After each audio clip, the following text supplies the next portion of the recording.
Start your day with Morning Edition and wind it down with All Things Considered, only on KPBS. From global headlines to local stories, stay informed, inspired, and connected. Tune in daily or listen anytime at kpbs.org.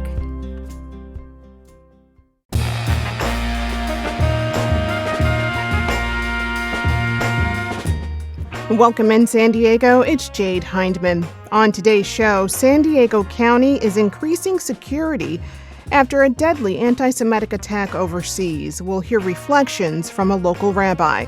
This is KPBS Midday Edition, connecting our communities through conversation.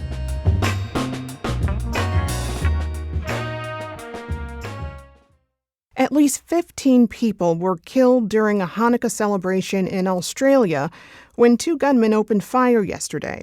Among those killed in the attack was the nephew of Rabbi Emeritus Israel Goldstein, who was wounded along with two others in the Chabad of Poway attack back in 2019.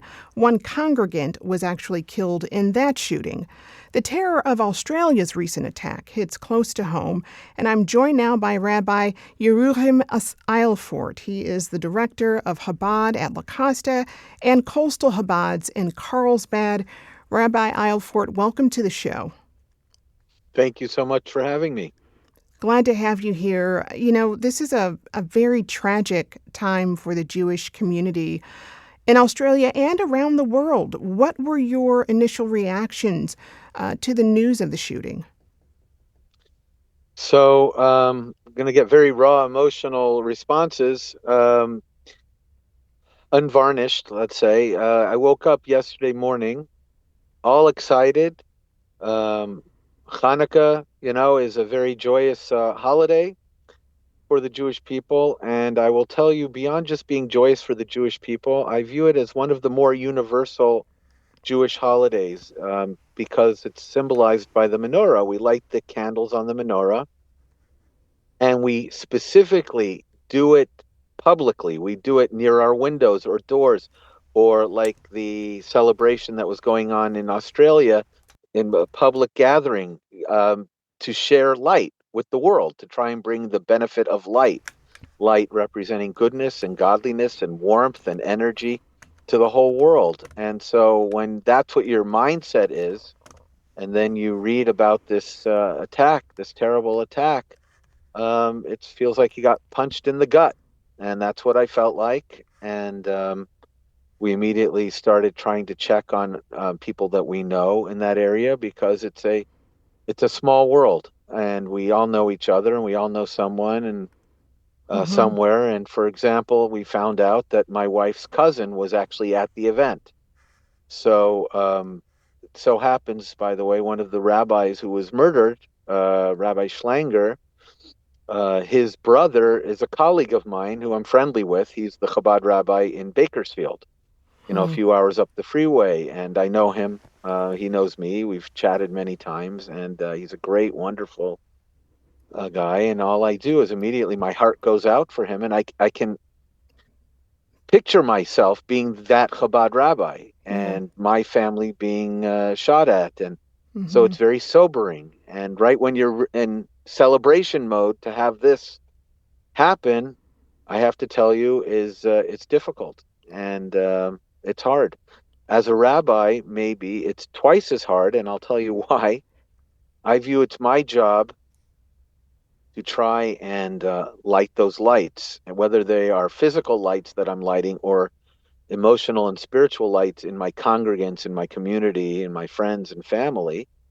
So they turn to me for strength and inspiration in these difficult times. So I almost don't have time to mourn. I have to put on my public face, my public persona. In fact, on my way, waiting actually for this call and this interview, one of my very dear friends, a great friend who's a very important part of my community and so on, called me up and he said, Rabbi, I'm stuck after this shooting. I was supposed to have a celebration party last night for the holiday. And he says, this has affected me so deeply. What do I do? So I have to put aside my own morning in a way and try and bolster his spirits and pick him up and tell him. So I want to share with you, if it's okay, what I Mm-hmm. told him. Please. What I said is, Eilfort, speaking of myself. So I have different component parts to my personality, like most people I know. And one of those parts is stubbornness. I can be stubborn. And what I'm going to try and do is being very mindful of my brothers and sisters in Australia and the community there and what they're going through. But at the same time, I'm going to try and put on my stubbornness hat. I believe that this attack, by the way, not only on that local community, Mm-hmm. not only on the Jewish people. I think it's an attack on Western civilization. The idea of trying to serve God how we choose to serve God. I think they're trying to diminish our footprint in the world.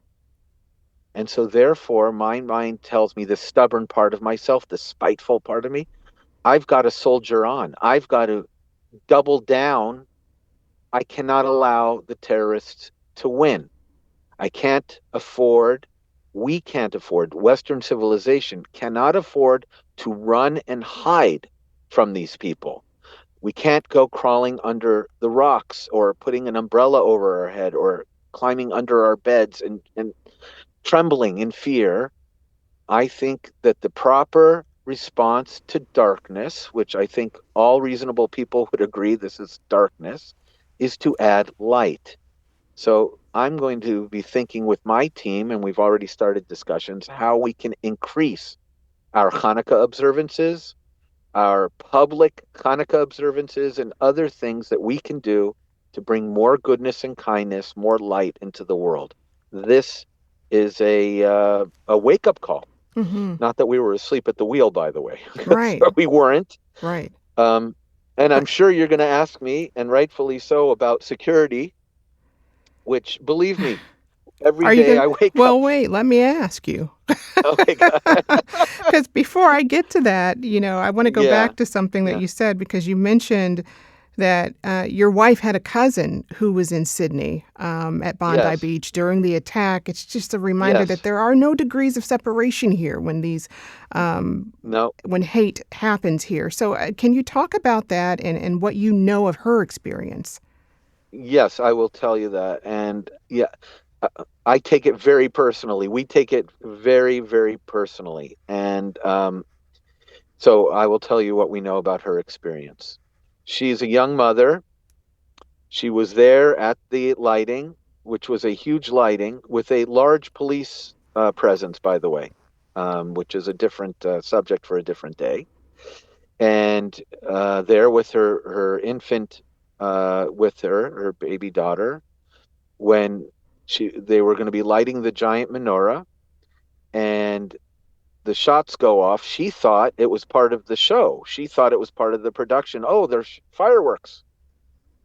And then someone screams, "Get down and run, duck and run, duck and run."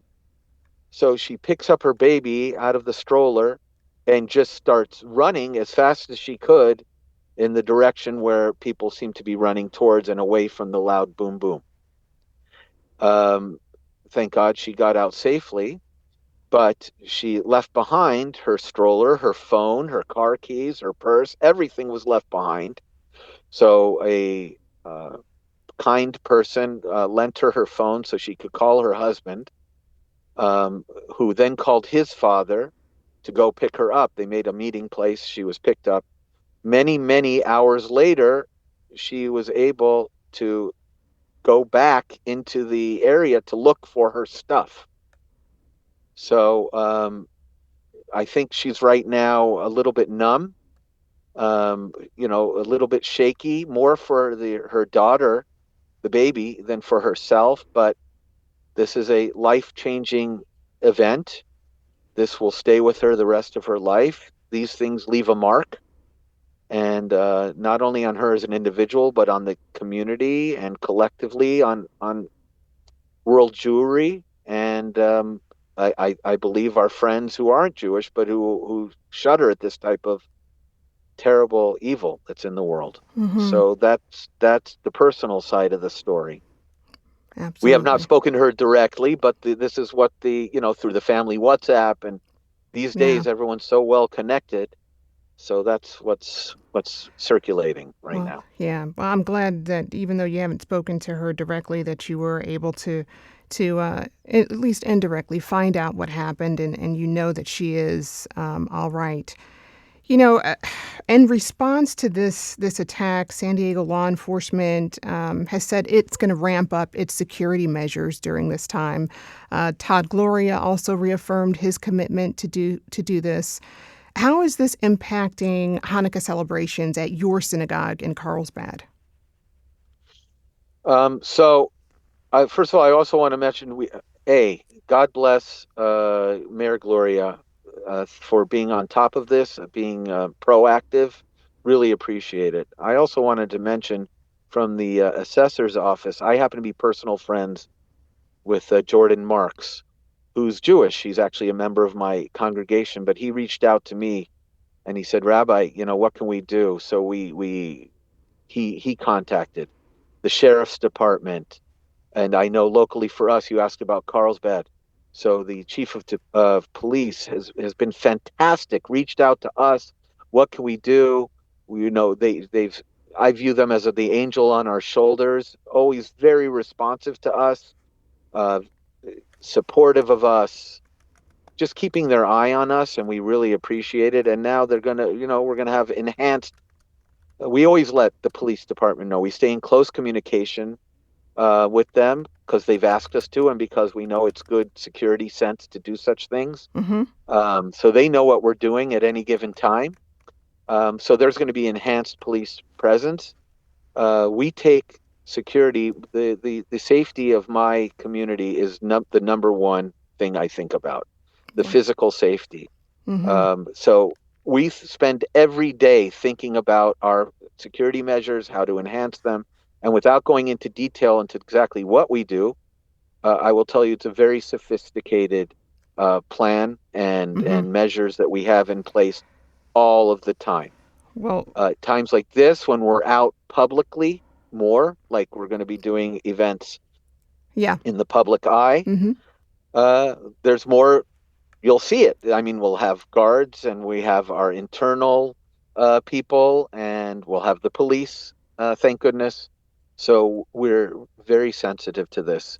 Here's an Sure. interesting balance we have to walk. Mm-hmm. We want the people to know and feel that they're safe, okay? And we know that that's a priority, as it should be. It's a priority for us, and it's a priority for them.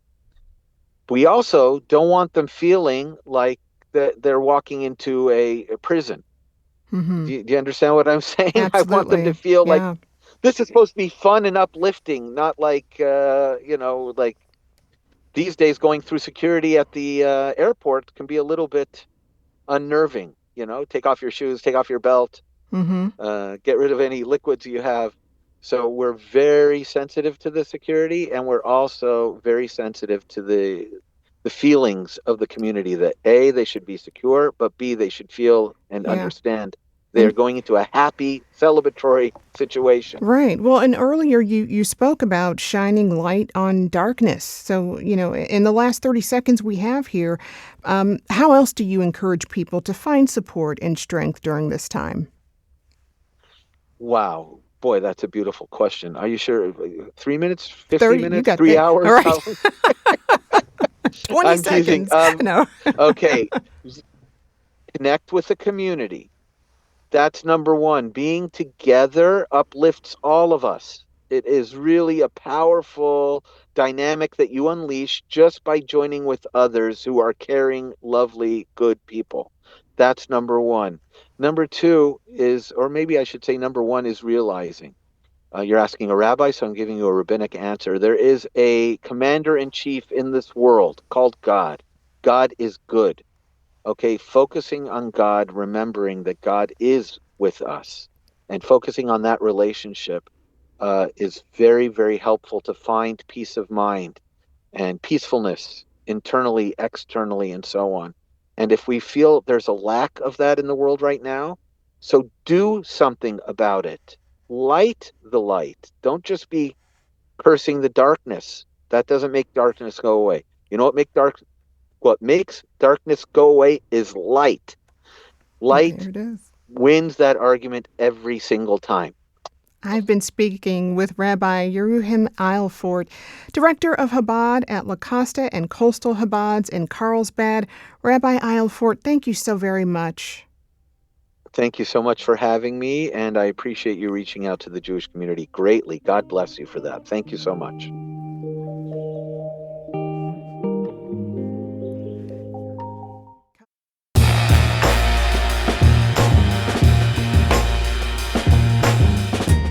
That's our show for today. I'm your host, Jade Hindman. Thanks for tuning in to Midday Edition. Be sure to have a great day on purpose, everyone.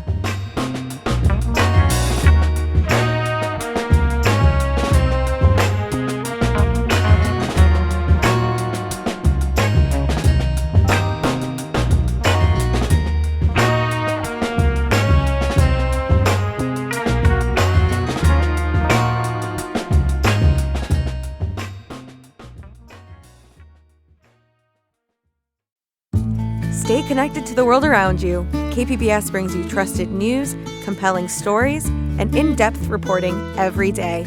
Wherever life takes you, KPBS is here, on the radio, online, and on the go. Discover more at kpbs.org.